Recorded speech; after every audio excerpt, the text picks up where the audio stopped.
Hello students, आज हम आप लोगों को मैकेनिक्स में फोर्स एनालिसिस चैप्टर के अंतर्गत आगे का टॉपिक जो कराएंगे वो पहला टॉपिक आपका है बलों के त्रिभुज का नियम, law of triangle of forces.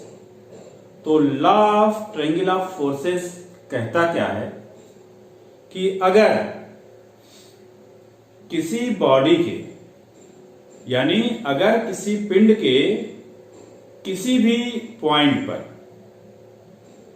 तीन बल यानी 3 फोर्सेस इस तरह से लगे हुए हों, इस तरह से एक्ट कर रहे हों कि वो इक्विलिब्रियम कंडीशन में हो, यानी कि वो फोर्सेस साम्यावस्था में हो, तो वो तीनों फोर्सेस किसी भी त्रिभुज की क्रम से ली गई भुजाओं के द्वारा परिमाण व दिशा में निरूपित किए जा सकते हैं।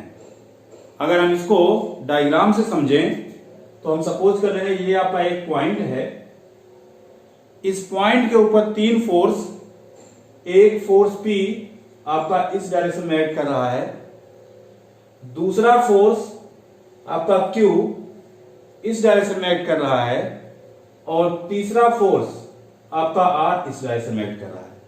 यानी ये आपका एक बॉडी है या एक बॉडी का एक पॉइंट है, इसको O पॉइंट सपोज कर लेते हैं। इस O पॉइंट से P फोर्स इस डायरेक्शन में एक्ट कर रहा है, Q फोर्स इस डायरेक्शन में एक्ट कर रहा है और R फोर्स इस डायरेक्शन में एक्ट कर रहा है। और ये तीनों फोर्सेस इक्विलिब्रियम में है, यानी तीनों फोर्सेस संतुलन की अवस्था में, साम्यावस्था में। तो बलों का त्रिभुज नियम यह कहता है ऐसे सिचुएशन में ये तीनों बल त्रिभुज की संगत भुजाओं के द्वारा परिमाण व दिशा में निरूपित किए जा सकते हैं। अगर हम इसको अब ट्रायंगल पे रिप्रेजेंट करें तो कैसे होगा? हमने सपोज कर लिया ये ट्रायंगल की एक साइड है, इसको हम OA नाम देते हैं। इस OA साइड के थ्रू फोर्स P को परिमाण ये है और इस दिशा में हम निरूपित कर रहे हैं। यहां से Q इधर को रिप्रेजेंट हो रहा है, तो ट्रायंगल की दूसरी साइड हम सपोज कर लेते हैं ये आपका AB है और Q force magnitude and direction में इस डायरेक्शन में रिप्रेजेंट हो रहा है और इनका रिजल्टेंट ट्रायंगल की तीसरी साइड BO से R फोर्स इधर को लग रहा है, तो परिमाण व दिशा में इस डायरेक्शन में रिप्रेजेंट होगा। अब हम पूरे स्टेटमेंट को फिर से समझते हैं। According to law of triangle of forces, if 3 forces acting at a point on a body are in equilibrium, then they are represented by the 3 sides of a triangle in magnitude and direction. यानी अगर 3 बल किसी body के किसी point पर लगे हुए हैं और वो संतुलन की अवस्था में हैं, तो वो तीनों फोर्सेस किसी त्रिभुज की क्रम से ली गई भुजाओं के द्वारा परिमाण व दिशा में निरूपित किए जाएंगे। ये बलों के त्रिभुज का नियम है। अब इसके बाद हम बलों के त्रिभुज के नियम के अपोजिट पे आते हैं, यानी converse of the law of triangle of force. तो इसमें क्या है? अभी हमने कहा कि अगर बल संतुलन की अवस्था में है तो त्रिभुज की तीनों भुजाओं के द्वारा परिमाण व दिशा में निरूपित किए जाएंगे।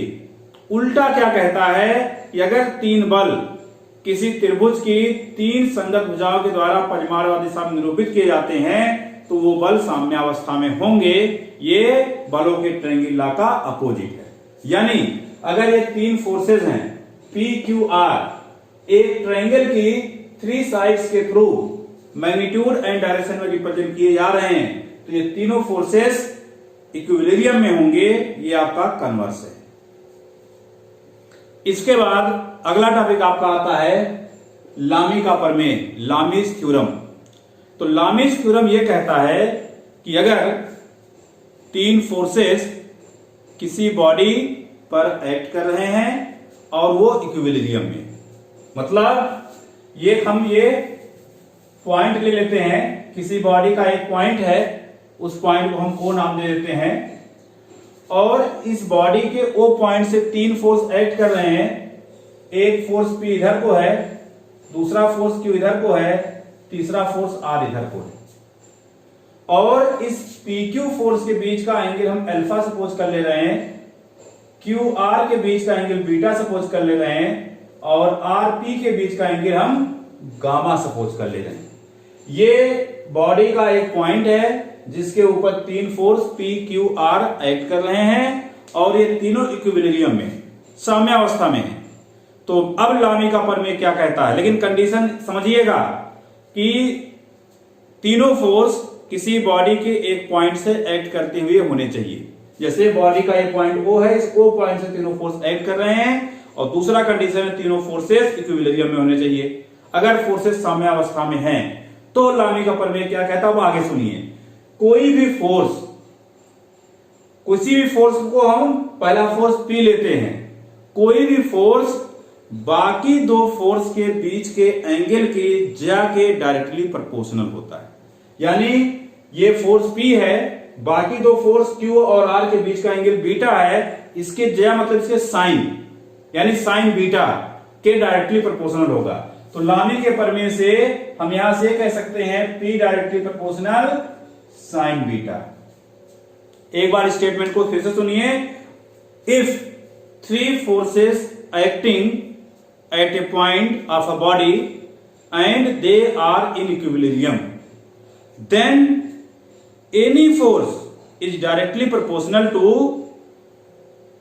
Sign of angle between other 2 forces.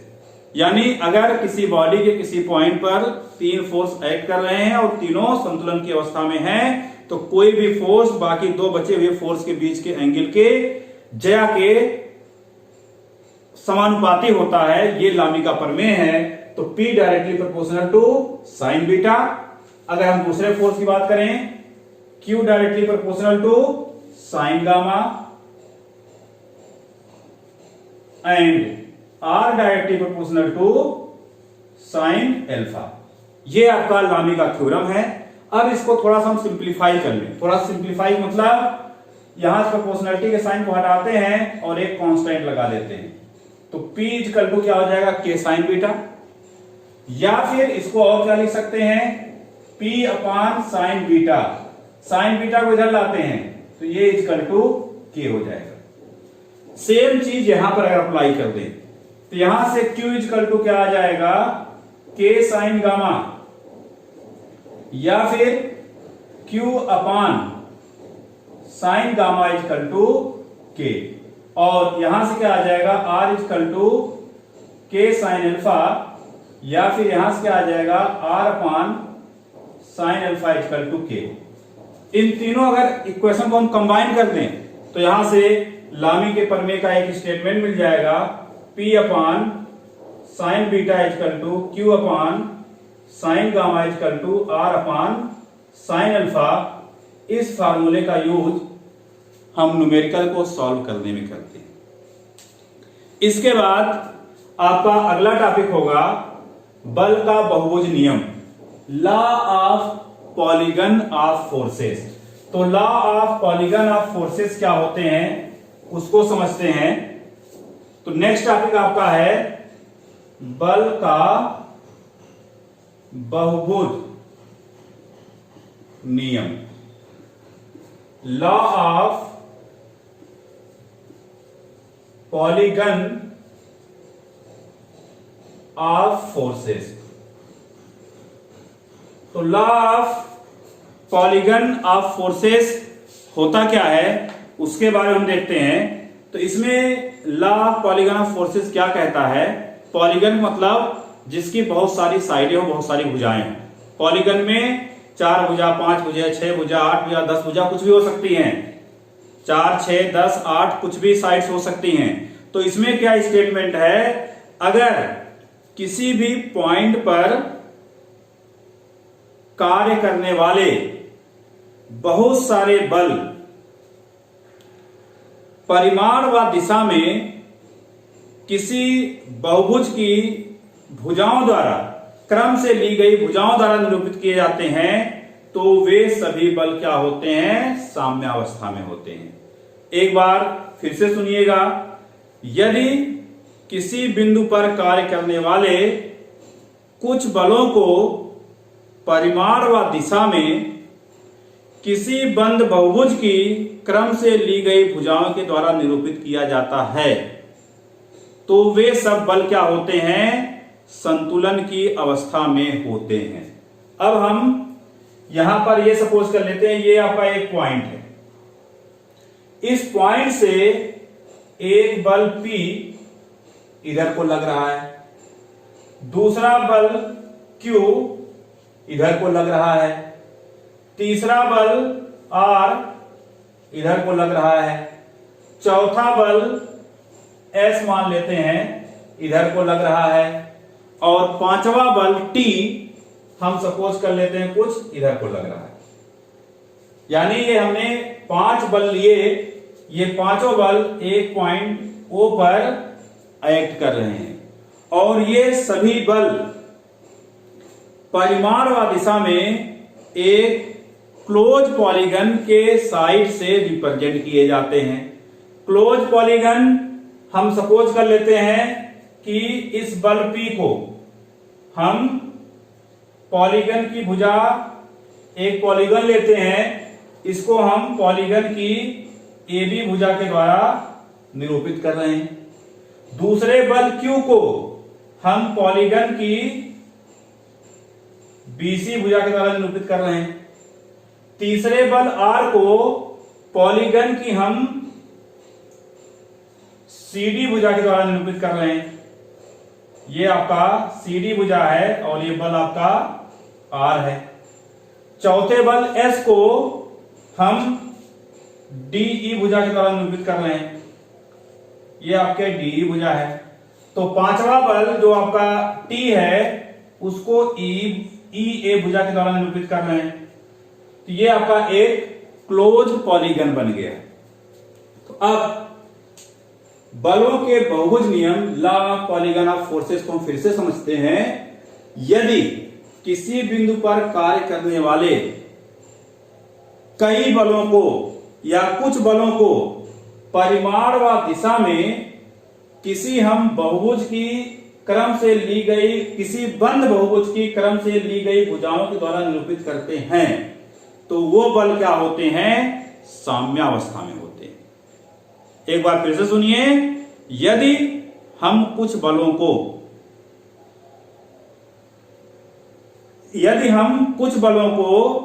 परिमाण व दिशा में किसी बंद बहुभुज की क्रम से ली गई भुजाओं द्वारा निरूपित कर सकते हैं तो वे बल क्या होते हैं, साम्यावस्था में होते हैं, संतुलन की अवस्था में होते हैं। इंग्लिश में क्या होगा, if some forces are represented by magnitude and direction by the sides of a closed polygon, then these forces are in equilibrium. If some forces are represented by magnitude and direction, if some forces are represented in magnitude and direction by the sides of a closed polygon, then they are in equilibrium. तो ये आपका बलों का बहुभुज नियम है। इसके बाद अब हम पढ़ेंगे बलों का वियोजन। इससे पहले, बलों के वियोजन से पहले हमने आपको बताया है कि बलों का संयोजन यानी एडिशन, मतलब रिजल्टेंट ऑफ फोर्स। तो रिजल्टेंट ऑफ फोर्स में हमने क्या बताया था कि अगर हम ये सपोज कर लें कि एक पॉइंट O है, यहां से एक फोर्स P आपको इधर एक्ट कर रहा है, दूसरा फोर्स Q इस डायरेक्शन में एक्ट कर रहा है, तो इनका जो रिजल्टेंट R होगा वो कुछ इस डायरेक्शन में रिप्रेजेंट किया जाएगा, कुछ इस डायरेक्शन में एक्ट होगा। इस R की वैल्यू कैसे हम फाइंड करते हैं वो आपका बलों के समांतर चतुर्भुज नियम में हमने आपको बताया है। ठीक है, law of parallelogram of force में रिजल्टेंट फोर्स फाइंड करने को हमने आपको बताया है। अब यहां पे क्या है, बलों के वियोजन यानी रेजोल्यूशन ऑफ फोर्सेज में क्या है, ये आपका रिजल्टेंट फोर्स गिवन होगा। इस रिजल्टेंट फोर्स को बल फोर्स P एंड Q में रिजॉल्व करना होगा, इसके बारे में हम स्टडी करेंगे। तो अगर हमें एक फोर्स गिवन है, उसको दो फोर्सेस में डिवाइड करना है, दो फोर्सेस में रिजॉल्व करना है, तो उसके दो केस हो सकते हैं। इस फोर्स को, इस फोर्स R को, जैसे अगर हमें ये फोर्स R गिवन है, इसको हमें दो परपेंडिकुलर डायरेक्शन में रिजॉल्व करना हो तो हम क्या करेंगे, और दो परपेंडिकुलर डायरेक्शन ना हो, किसी भी डायरेक्शन में रिजॉल्व करना हो तो हम क्या करेंगे। तो हम एक एक केस को लेते हैं। हमें एक फोर्स R गिवन है, इसको रिजॉल्व करना है, और पहले केस में हम उसको दो परपेंडिकुलर डायरेक्शन में रिजॉल्व करते हैं। तो इसके लिए हम सपोज कर लेते हैं ये आपका x एक्सिस है और ये आपका y एक्सिस है। ये रिजल्टेंट फोर्स R है, x एक्सिस के साथ थीटा एंगल फॉर्म कर रहा है। तो इस R फोर्स का x एक्सिस के अलोंग जो कंपोनेंट होगा वो आपका होगा ये resultant force R into cos theta. यानी इस फोर्स R का जहां से वो एंगल फॉर्म कर रहा होता है उस डायरेक्शन में जो कंपोनेंट होता है R cos थीटा, यानी रिजल्टेंट फोर्स इंटू कॉस और वो एंगल, यानी R cos थीटा ये आपका x एक्सिस के अलोंग, या इसको हम हॉरिजॉन्टल कंपोनेंट भी कह सकते हैं। इस फोर्स R का हॉरिजॉन्टल कंपोनेंट जो होगा आपका वो इक्वल टू होगा R cos थीटा। ऐसे इस फोर्स R का y एक्सिस के अलोंग कंपोनेंट क्या होगा, y एक्सिस के अलोंग कंपोनेंट होगा R, ये resultant force into sine theta. यानी y एक्सिस के अलोंग जो कंपोनेंट होता है उसको वर्टिकल कंपोनेंट बोलते हैं। तो वर्टिकल कंपोनेंट क्या होगा, वो R साइन थीटा होगा। तो अगर कोई फोर्स या कोई बल, परिणामी बल दिया है, उसको दो लंबवत घटकों में बांटना है। लंबवत घटकों मतलब क्षैतिज घटक और ऊर्ध्वाधर घटक। तो क्षैतिज घटक जो होगा वो R cos थीटा होगा और ऊर्ध्वाधर घटक जो होगा वो आपका R sin थीटा होता है। तो ये तो आपका हुआ कोई भी फोर्स है उसको दो वर्टिकल कंपोनेंट में रिजॉल्व करना। तो वर्टिकल कंपोनेंट में रिजॉल्व करेंगे तो वैल्यू क्या होगी, हॉरिजॉन्टल कंपोनेंट होगा R cos थीटा और वर्टिकल कंपोनेंट होगा R sin थीटा। अब हम ये देखते हैं कि जो आपका फोर्स है जिसको हम रिजॉल्व करना है वो कंपोनेंट मतलब आपके लंबवत घटक ना हो, किसी पर्टिकुलर डायरेक्शन में हो। यानी जैसे यहां पर ये जो एक घटक ये है, दूसरा घटक ये है, ये कंपोनेंट ये है, दूसरा कंपोनेंट ये है। अगर इस एंगल की बात करें तो ये एंगल आपका 90 डिग्री, मतलब दो ऐसे कंपोनेंट में रिजॉल्व करना दो जो एक दूसरे से 90 डिग्री पर हों, तो आपका वो ये हुआ। अगर तो ऐसे कंपोनेंट में ऐसे दो घटक में रिजॉल्व करना है जो एक दूसरे से 90 डिग्री ना हो, 90 से कम हो या 90 से ज्यादा, यानी 90 के अलावा कोई और भी दिशाओं में अगर किसी अदर डायरेक्शन में रिजॉल्व करना है तो क्या होगा उसको हम देखते हैं। तो उसके लिए आपका हम सपोज कर लेते हैं कि आपका ये एक फोर्स R है, रिजल्टेंट फोर्स R है, उसको हम एक ये डायरेक्शन लेते हैं जिस डायरेक्शन में P फोर्स है, दूसरा डायरेक्शन ये है जिस डायरेक्शन में Q फोर्स है।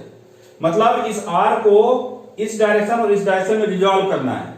तो यहां पर R के टर्म में P फोर्स की वैल्यू क्या होगी और R के टर्म में Q फोर्स की वैल्यू क्या होगी वो हमें फाइंड करना है।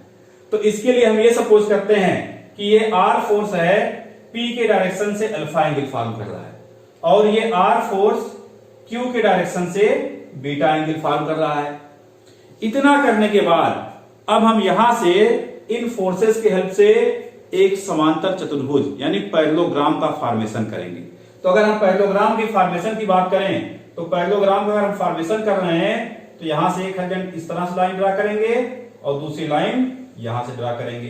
तो अब हमने सपोज कर लिया ये आपका एक पैरेललोग्राम बन गया।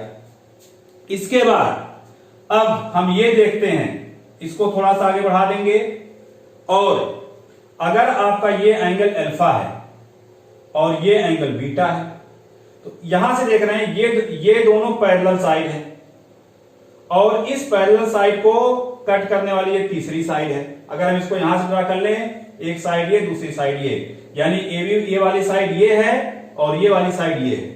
ये आपका डायगोनल है, डायगोनल को हम इस तरह से कुछ ड्रा कर दे रहे हैं। यहां से देखेंगे तो यहां से आपका ये एंगल अल्फा है, तो ये एंगल भी अल्फा होगा, करेस्पॉन्डिंग साइड संगत कोण।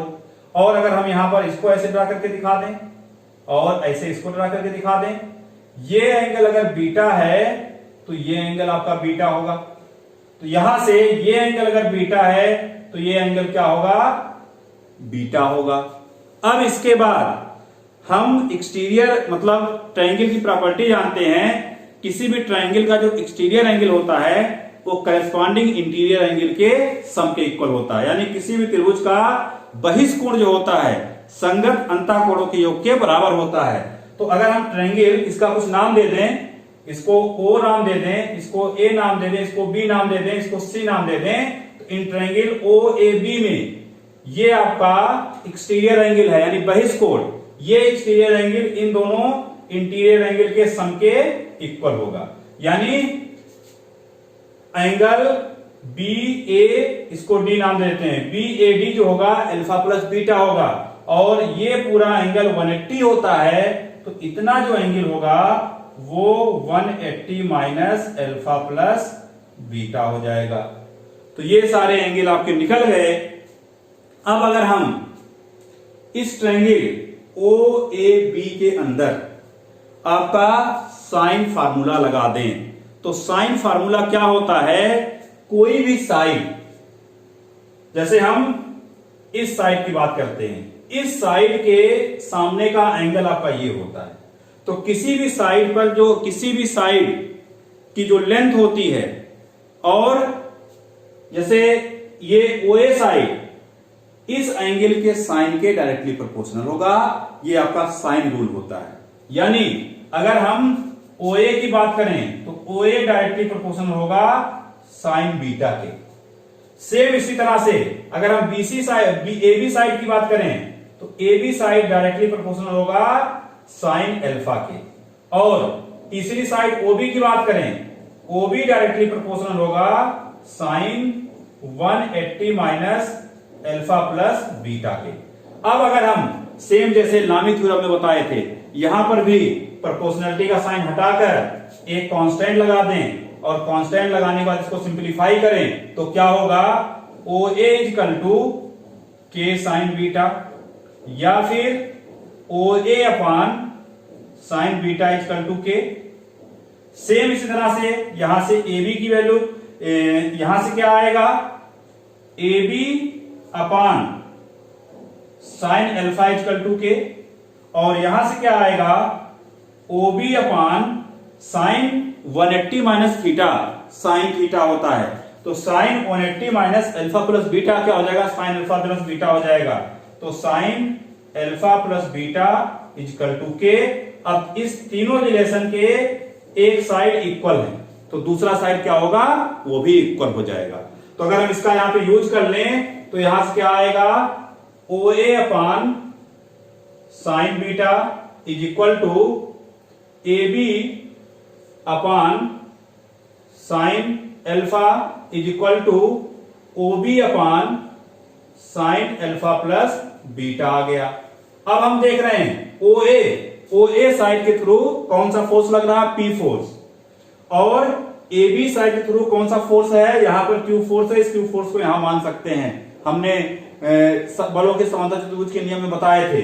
तो यहां पर OA यानी P upon sine beta, AB यानी Q अपान साइन अल्फा, और OB R upon sine alpha plus beta. अब यहां से एक बार हम इसको और इसको एक साथ लेते हैं, दूसरी बार इसको एक साथ ले लेंगे। तो अगर हम इसको एक साथ ले रहे हैं तो क्या आएगा, P upon sine beta equal to R upon sine alpha plus beta. अब हमें P की वैल्यू फाइंड करनी है, तो P इक्वल टू यहां से क्या आ जाएगा, P equal to R sine beta upon sine alpha plus beta. तो ये आपका फोर्स P फाइंड करने का फार्मूला आ गया। सेम इस तरह से जब इन दोनों को लेंगे तो क्या आएगा, Q upon sine alpha equal to R upon sine alpha plus beta, या फिर Q equal to R sine alpha upon sine alpha plus beta. ये आपका Q फोर्स फाइंड करने का फार्मूला आ गया। अब अगर हम इसको डायग्राम से देखें, तो डायग्राम से अगर ये P फाइंड करना है, तो P की वैल्यू फाइंड करने के लिए ये फोर्स इनटू इस एंगल का sine R sine beta upon में sine alpha plus beta. Same इस तरह से इस फोर्स को फाइंड करना है, तो ये फोर्स अपान ये एंगल का साइन, ये फोर्स इनटू इस एंगल का साइन, यानी R sign alpha upon sine alpha plus beta. तो इस तरीके से इन फोर्स से, इस फार्मूले के हेल्प से अगर दो फोर्स को किसी पर्टिकुलर डायरेक्शन में रिजॉल्व करना है तो हम रिजॉल्व करते हैं, और अगर परपेंडिकुलर डायरेक्शन में रिजॉल्व करना है तो हमें पता है कि horizontal component r cos theta और vertical component r sin theta होता है। तो इस तरह से इस चैप्टर में एक दो टॉपिक और बचे हुए हैं जिसको हम अगले लेक्चर में कंप्लीट कर देंगे। आप लोग ध्यान से पढ़ते रहिएगा।